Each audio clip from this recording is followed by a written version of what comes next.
Stone edu में आज हम पढ़ने वाले हैं क्लास 3 की ईवीएस स्टैंडर्ड 3rd स्टैंडर्ड की और chapter number 4 work around us. We all need some basic things to live. हमें अपनी लाइफ स्पेंड करने के लिए हमें एक बेसिक काम करने की ज़रूरत है। Food, shelter, clothes. To meet these needs people need money. बच्चों, हमें फूड के लिए, शेल्टर यानी घर के लिए और कपड़ों के लिए हमें क्या चाहिए? पैसे। हम सबको पैसे चाहिए। People have to work in order to earn money. और हर एक इंसान को पैसे कमाने के लिए क्या करना पड़ता है? काम करना पड़ता है, वर्क करना पड़ता है। The work people do to earn money is called their occupation. जो भी लोग काम करते हैं पैसे कमाने के लिए, वो उनका ऑक्यूपेशन होता है। Kinds of work. There are different kinds of work that people do. हर एक इंसान अलग अलग तरह का काम करता है। जैसे कि ये फोटो में आप देख सकते हैं, ये टीचर हैं और वो स्कूल में टीच कर रही हैं। और ये डॉक्टर हैं जो मरीज का चेकअप कर रहा है। और ये साइंटिस्ट है जो अपने लैब में कुछ एक्सपेरिमेंट कर रहा है। ये उनका वर्क है, ये उनका ऑक्यूपेशन है जो वो करते हैं to earn money. To earn money यानी टू पैसे कमाने के लिए जो काम करते हैं वो उनका ऑक्यूपेशन है। There are many others job that people do. और इसके अलावा भी बहुत सारे जॉब हैं जो लोग करते हैं। जैसे कि आप यहाँ देख सकते हैं कि ये एक राइटर है जो बुक लिख रहे हैं, एक फार्मर जो क्रॉप्स ग्रो करते हैं, और ये ड्राइवर जो आप जानते हैं ये स्कूल बस चलाते हैं, आप बच्चों को स्कूल पहुंचाते हैं। ये उनका ऑक्यूपेशन है। Each of these is important. और ये सारे ऑक्यूपेशन यानी सारे वर्क्स हमारे लिए बहुत इम्पोर्टेंट है। We should respect all the jobs that people do. जो कोई भी जॉब कर रहा है, हम सबको सारे जॉब के लिए उनका रिस्पेक्ट करना चाहिए। कोई काम बड़ा या छोटा नहीं होता है, हर एक काम इम्पोर्टेंट होता है हमारे लिए। तो हर एक ऑक्यूपेशन को हमें क्या करना चाहिए? उसकी इज्जत करनी चाहिए यानी रिस्पेक्ट करनी चाहिए। What kind of work would you like to do when you grow up? आप जब बड़े होते हैं तो आपको कौन सा ऑक्यूपेशन पसंद है, क्या काम करना पसंद है? ये ज़रूर हमें कमेंट कर बताइएगा बच्चों। Work at home. अब देखते हैं कि घर के क्या क्या काम होते हैं। Most of us live with our parents. हम सब अपने पेरेंट्स के साथ उनके घर में रहते हैं। Some of us also have our grandparents living with us. और हमारे साथ हमारे ग्रैंड पेरेंट्स यानी दादा दादी और नाना नानी भी हमारे साथ रहते हैं। In a family different members work together to make their home a happy and comfortable place to live in. और अलग अलग लोग हम जब सब एक घर में होते हैं तो हर एक मेंबर, हमारे घर का सदस्य अलग अलग काम करता रहता है to make our a happy family. एक हैप्पी और कंफर्टेबल फैमिली होने के लिए हर एक इंसान, हर एक फैमिली में एक एक काम करता है। In some families only one parent goes out to work to earn money while the other parent look after the household work। थोड़े फैमिलीज में एक पेरेंट, फादर या मदर, बाहर जाते हैं पैसे कमाने के लिए, लेकिन और एक पेरेंट है ना, वो घर में होता है। क्योंकि घर के भी बहुत सारे काम होते हैं दोस्तों, वो काम करने के लिए एक पेरेंट क्या होता है? घर में होता है। और एक पेरेंट क्या है? बाहर जाता है पैसे कमाने के लिए, to earn money. Our parent share household work. और जब हम देखते हैं हमारे घर में हमारे पेरेंट्स, जो हमारे मम्मी पापा हैं, वो अपना काम शेयर करते हैं। Such as buying these things we need and cooking food for the family.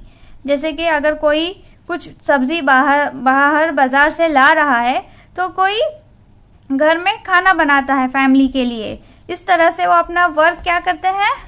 अपना वर्क डिवाइड करते हैं, क्योंकि एक दूसरे की हेल्प करते हैं। They look after us when we are ill. और जब हम बच्चे बीमार हो जाते हैं तो आपका ख्याल भी रखते हैं। They also help us in our studies. और जब आपका होमवर्क, आपकी पढ़ाई, ये सब का ख्याल कौन रखते हैं? आपके parents. The grand parents usually stay at home and help the parents in looking after the children. और जब आपके मम्मी पापा कहीं बाहर वर्क के लिए जाते हैं तो आपका ख्याल कौन रखता है? आपका ख्याल आपके ग्रैंड पेरेंट्स रखते हैं ना। जब वो घर में स्टे करते हैं आपके साथ तो बच्चों का ख्याल ग्रैंड पेरेंट्स भी रखते हैं। They may help by doing some household work, और वो थोड़े बहुत घर के काम भी करते हैं। They may pick and drop the children to bus stop, और जब आपको स्कूल जाना होता है तो आपके दादा या दादी, कोई भी आपके ग्रैंड पेरेंट्स क्या करते हैं? आपको ड्रॉप करने के लिए आते हैं ना बस स्टॉप के लिए, आपको सी ऑफ करने के लिए, बाय करने के लिए। They can also help the children with their studies, और आपको कभी भी आपके स्टडीज में पढ़ाई करने के लिए अगर आपको कुछ मदद चाहिए तो वो भी आपका हेल्प करते हैं। This is very helpful when both the parents are working. जब आपके मम्मी पापा दोनों वर्क कर रहे हैं तो ग्रैंड पेरेंट्स की हेल्प बहुत ज़रूरी हो जाती है आपका ख्याल रखने के लिए, क्योंकि दोनों जब ऑफिस या कहीं भी वर्क करने के लिए जाते हैं तो आप घर में अकेले हो जाते हैं, तो ग्रैंड पेरेंट्स आपकी हेल्प कर सकते हैं। Children should also help their parents at home, और आपको भी बच्चों आपके पेरेंट्स की हेल्प करनी चाहिए घर में। They can do small task such as watering the plants, dusting furniture, laying the table, making their beds, keeping their clothes neatly in the cupboards and arranging their school bags। आपको भी ये सब काम करके क्या है, पेरेंट्स की help करनी चाहिए। जैसे अगर आपके घर में प्लांट्स हैं तो उन्हें पानी डालना चाहिए, छोटे मोटे फर्नीचर्स को आप क्लीन कर सकते हैं, और खाने की बेड या टेबल आप लगा सकते हैं, और अपना बेड आपको खुद साफ करना चाहिए, और अपने कपड़े जब टाइडी होके आते हैं तो उन्हें फोल्ड करके कबर्ड्स में आपको नीटली अरेंज करना चाहिए। और आपकी स्कूल की बैग 1 नाइट बिफोर आपको पैक करके अपनी बैग रखनी चाहिए। ये करने से आपके पेरेंट्स को बहुत हेल्प मिलती है। नेक्स्ट है चाइल्ड लेबर।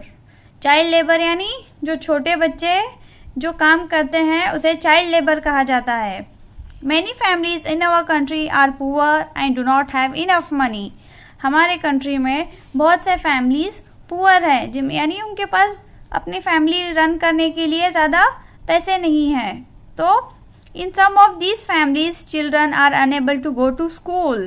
तो ऐसे फैमिलीज में बच्चे स्कूल नहीं जा सकते, because they have to work and earn money for their family. तो उन्हें क्या करना पड़ता है? बाहर जाकर काम करना पड़ता है, और अपने फैमिली के लिए उनको बच्चों को भी पैसे कमाने पड़ते हैं। They work has domestic help. तो वो कैसे हेल्प कर सकते हैं? डोमेस्टिक यानी घर पर, किसी के घर पे जाके हेल्प करते हैं, जैसे कि फार्म्स में, टी स्टॉल्स में, ढाबाज में। ये सब सेल्स थिंग्स ऑन स्ट्रीट्स, या फिर वो स्ट्रीट्स में चीज़ें बेचते हैं। आपने देखा होगा सिग्नल्स में छोटे छोटे बच्चे सिग्नल्स में आकर बलून्स या फिर टॉयज, बुक्स, फ्लावर्स, ऐसे सब चीज़ें बेचते हैं। And do many such jobs to earn some money. ये सब किस लिए करते हैं वो? क्योंकि उन्हें पैसे चाहिए होता है, वो पैसे अर्न करना चाहते हैं। This is known as child labour. इसे क्या कहते हैं? इसे चाइल्ड लेबर कहते हैं। These childrens are forced to work for long hours in unhealthy places. ये बच्चे बहुत छोटे होते हैं तो नासमझ होते हैं, तो इन्हें क्या किया जाता है? इनके साथ इन्हें फोर्स कर यानी जबरदस्ती इन्हें बहुत ज्यादा घंटे इनसे काम लिया जाता है, और वो प्लेसेस उन छोटे बच्चों के लिए हेल्दी नहीं होते हैं, उनके लाइफ के लिए वो रिस्की होता है। Child labour harms their body and mind, और इसके वजह से उन्हें फिजिकली और मेंटली उन्हें ये नुकसान पहुंचा सकता है। Most of them are not treated well by their employers and are often given less money for the work they do। और क्या करते हैं उनके साथ? उनसे ज़्यादा काम करवाते हैं और उन्हें पैसे बहुत थोड़े देते हैं, क्योंकि वो छोटे बच्चे होते हैं, उन्हें पता नहीं होता है कि उनके काम के उनके कितने पैसे मिलना चाहिए। तो थोड़े एम्प्लॉयर्स जो अच्छे नहीं होते हैं वो उनके साथ अच्छा बिहेव नहीं करते हैं, तो ये बुरी बात है। तो हमें ये क्या करना चाहिए? चाइल्ड लेबर को प्रिवेंट करना चाहिए। तो देखते हैं प्रिवेंटिंग चाइल्ड लेबर, किस तरह से हमें चाइल्ड लेबर को प्रिवेंट करना चाहिए। अंडर इंडियन लॉ, यानी इंडिया के रूल्स और रेगुलेशन के हिसाब से, children under the age of 14 cannot be made to work in dangerous places such as mines and factories. जो बच्चे जो 14 ईयर्स से छोटे हैं उन्हें माइंस और फैक्ट्रीज में, जो उनके बॉडी और माइंड के लिए अनहेल्दी है, उनके सेहत खराब हो सकती है, तो उन्हें वहां काम नहीं करना चाहिए। और इन places such as restaurants and tea stalls, और होटल्स और टी स्टॉल्स में भी उनको काम नहीं करना चाहिए। However, many children below this age can still be seen working in dhabas, homes, tea stalls and factories. लेकिन फिर भी ये अलाउ नहीं है, ये इलीगल है। फिर भी आप देख सकते हैं कि बहुत सारे जगहों पर ये बच्चे फिर भी काम करते हैं। It is important to find a way to stop this child labor. तो इसे स्टॉप करने के लिए हमें कोई ना कोई रास्ता जरूर निकालना चाहिए ताकि वो बच्चों को कोई नुकसान ना हो। There are many organizations like United Nations Child Fund, जिसे UNICEF कहा जाता है, Child's Right and CRY, the International Labour Organization ILO and Salam Bank Trust that look after the rights of the children and have been working for many years to end the child labor. ये सारी जो organisations हैं ये सब child labour को stop करने के लिए बनी है, उन्हें हेल्प करने के लिए और उन्हें वो बच्चों को उन्हें स्टॉप करने के लिए, जो उनके साथ जो भी गलत हो रहा है उसे स्टॉप करने के लिए और उन्हें हेल्प करने के लिए ये सारे ऑर्गेनाइजेशंस बनी है। और ये सारे ऑर्गेनाइजेशन के नाम आपको याद करने चाहिए क्योंकि ये क्वेश्चन आंसर्स में आ सकता है। Next, child labour is a problem in many parts of the world. ना ही इंडिया में बच्चों और दूसरे कंट्रीज में भी ये एक बहुत बड़ा मसला है, यानी प्रॉब्लम है। However, in many countries now it is compulsory for every child to attend school to get basic education. तो हर कंट्री में अब ये क्या है, कंपल्सरी है, बच्चों को स्कूल जाना चाहिए, ना कि काम करना चाहिए। उन्हें एजुकेशन उन्हें बहुत ज़रूरी है क्योंकि आपको लाइफ में बड़ा होके बड़ा पोस्ट, बड़ा ऑक्यूपेशन करने के लिए एजुकेशन बहुत इम्पोर्टेंट है। Good schools have been opened to see that all children can be educated.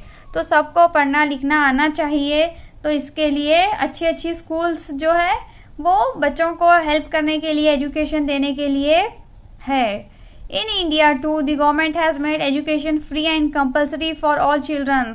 हमारे कंट्री में, इंडिया में गवर्नमेंट ने क्या किया है, फ्री एजुकेशन बच्चों के लिए फ्री है और कंपलसरी है। जो कोई भी, हर एक बच्चे को क्या है, स्कूल जाने के लिए कंपलसरी है और हर एक बच्चे को राइट फॉर एजुकेशन है। द सर्व शिक्षा अभियान SSA is a program run by government, और ये एक प्रोग्राम है जो गवर्नमेंट चलाती है जिसका नाम है सर्व शिक्षा अभियान SSA। ये हेल्प करने के लिए बच्चों को, जो फ्री एजुकेशन देती है बच्चों को, जो 6 और 14 ईयर्स के बीच के जो बच्चे हैं, फ्रॉम 6 to 14, इनको कंपलसरी स्कूल जाना ही चाहिए। It also provides books, bags, uniforms and mid day meals free of cost. और ये बच्चों को क्या है, ये बुक्स, बैग्स, यूनिफॉर्म्स और मिड डे मील यानी लंच भी उनको फ्री मिलता है। बुक्स, यूनिफॉर्म, ये सारी चीजें उन्हें फ्री प्रोवाइड किया जाता है ताकि वो स्कूल आ सके और वो अपनी पढ़ाई पूरी कर सकें। This helps poor children to attending school as now their parents do not have to spend money on their education. ये जो पुअर फैमिली के बच्चे होते हैं जो स्कूल नहीं जा पाते और उनके पेरेंट्स अफोर्ड नहीं कर सकते, पैसे उनके पास नहीं होते हैं, तो गवर्नमेंट उन्हें सब कुछ फ्री प्रोवाइड करती है ताकि वो स्कूल आ सके और अपनी एजुकेशन को पा सके।